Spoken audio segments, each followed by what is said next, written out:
Good afternoon, Attorney Vic Rodriguez. Kamusta na po yung na-file na kaso about Bicam na Blanco? Balikan po natin yan. Patawag yung mga vloggers sapagkat kung mapapansin ninyo, hindi naman pinag-uusapan na ito sa traditional media. Attorney Vic Rodriguez, nagsalita na. Bago tayo magpatuloy, kung hindi ka pa nakasubscribe sa ating channel, mag-subscribe na. Para sa ating future update, nagsalita na nga si Attorney Vic Rodriguez sa update ng Bicam Report na kung saan ay kanyang sinabi na dapat madaliin na ng Korte Suprema ang paglalabas ng desisyon nito kaugnay sa kanilang kasong isinampa sa Korte Suprema. Ngayon lamang ay marami ang nagtatanong kung ano na ang update sa kanilang isinampang kaso. Agad naman na nilinaw ni Attorney Vic Rodriguez na kasalukuyang tinatrabaho na raw ito ng Korte upang ma-aksyon na ito sa lalong madaling panahon. Samantala, nagbigay naman ng suporta si Attorney Vic Rodriguez sa mga blogger at content creator na dadalo bukas sa gagawing TRACOM hearing ng Kamara patungkol sa fake news. Ngayon, sinabi nito na huwag matakot sa mga sasabihin o gagawin ng mga ito sa kanila. Naniniwala si Attorney Vic Rodriguez na hindi dapat pakialaman ng Kongreso ang malayang pamamahayag ng bawat isa.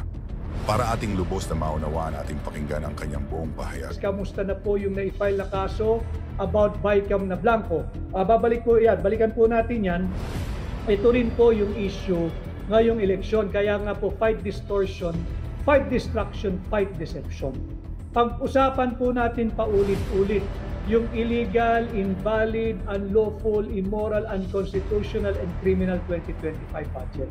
Sana aksyonan ng mabilis, ng higit na mabilis ng Korte Suprema ang ating hinihiling na mag-issue ng temporary restraining order, magkaroon ng oral argument sa Korte Suprema at bigyan ng injunction itong budget nang sa ganun hindi po nila mailabas yung mga pera nating mga Pilipino sapagkat illegal nga po itong 2025 budget.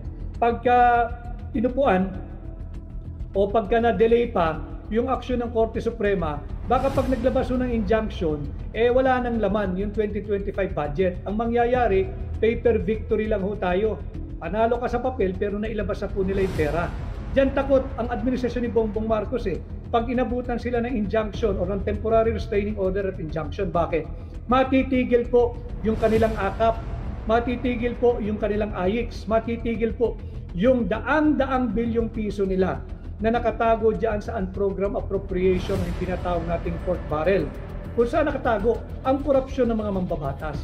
Sana umaksyon ng Korte Suprema sapagkat magangyayari lamang po ito, mag-ingay po kayo sa bayan ng Pilipino. Pag-usapan natin ito, let's keep on talking about this issue.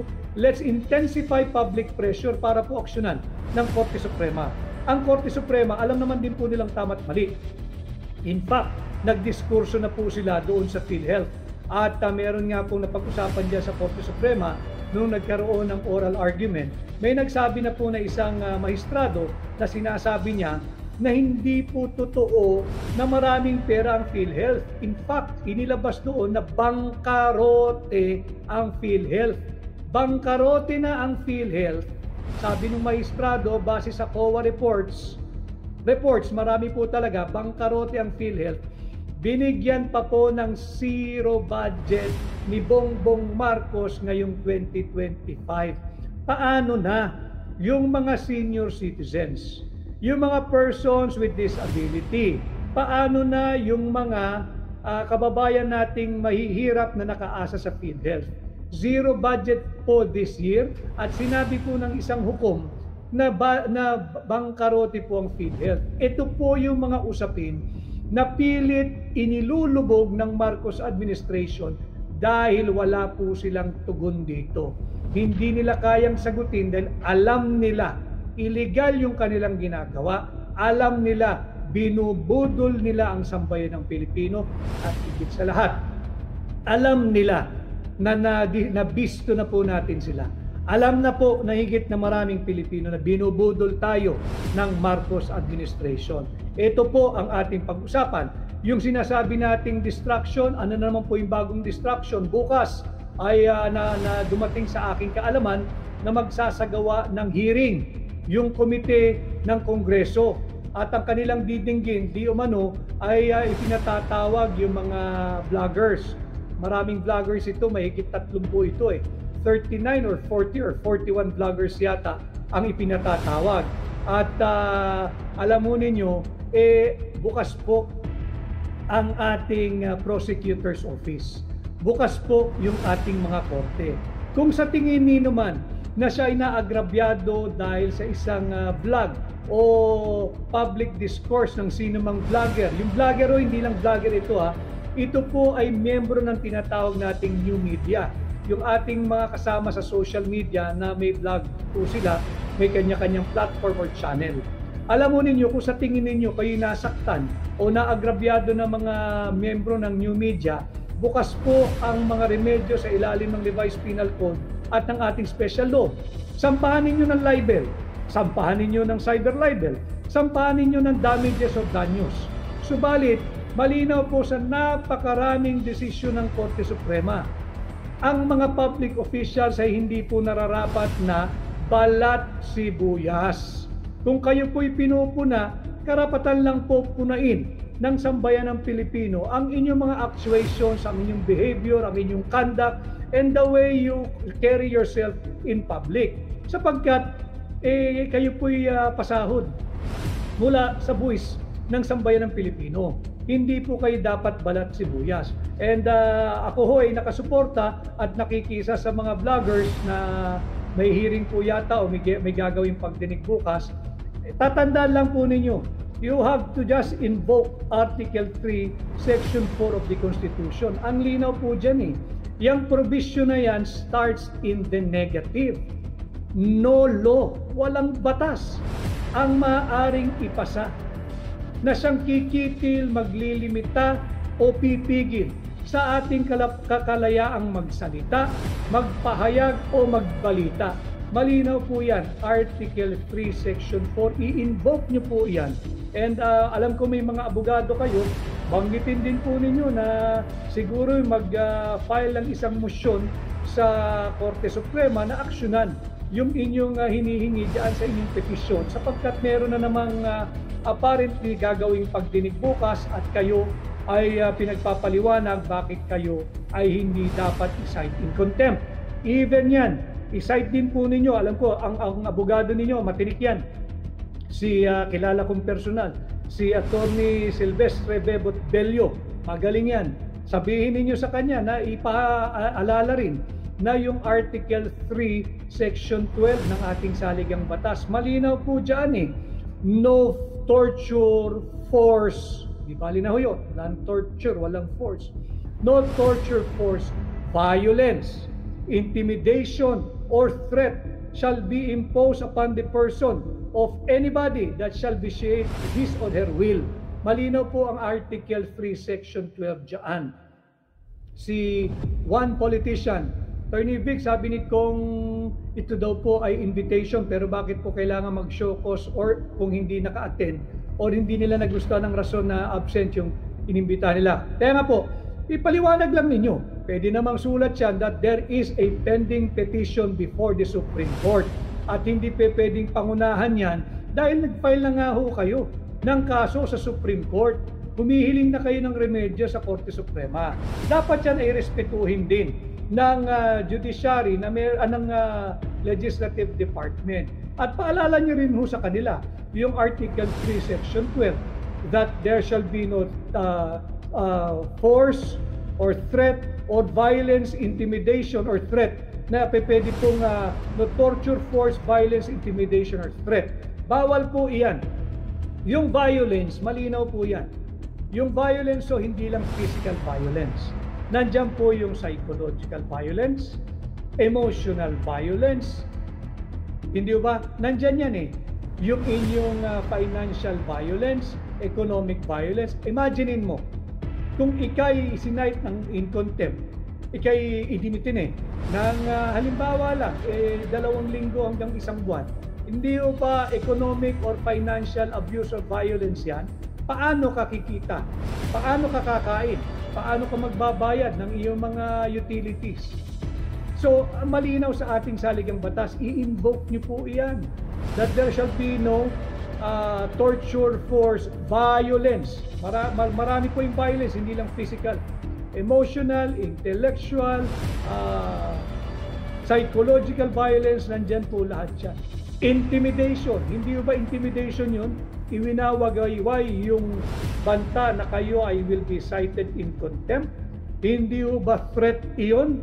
Hindi ba yun ay banta na ikukulong ka kapag ka hindi nagustuhan ng iyong sagot o paliwanag? But sa ating mga vloggers, para naman hindi sabihin ng ating ng legislative department na hindi nyo ginagalang ang kanilang proseso, my suggestion, although you have a very, very competent lawyer and abogado de Campanilla, si Attorney Bebot Bello, ipaliwanag lang ninyo na meron kayong pending petition now before the Supreme Court, kaya hindi kayo pwede mag-attend hanggat hindi nare-resolve pa yan. Sapagkat yan ay nabibinbin pa hanggang sa ngayon. At maaari din kayo mag-file ng reiterative motion na mag-issue ng temporary restraining order siguro hanggat hindi dinidinig at hindi nagkakaroon ng oral argument diyan sa sinampa ninyong kaso. Sapagkat alam mo ninyo, madilaw rin sa napakaraming desisyon ng Korte Suprema. Samantalang karapatan ng Legislative Department na magkaroon ng pagdinig, dapat ito'y investigation in aid of legislation. But the problem lies now, malinaw sa ating saligang batas, Article 3, Section 4, no law shall be passed abridging the freedom of speech, expression, or of the press. Malinaw yun.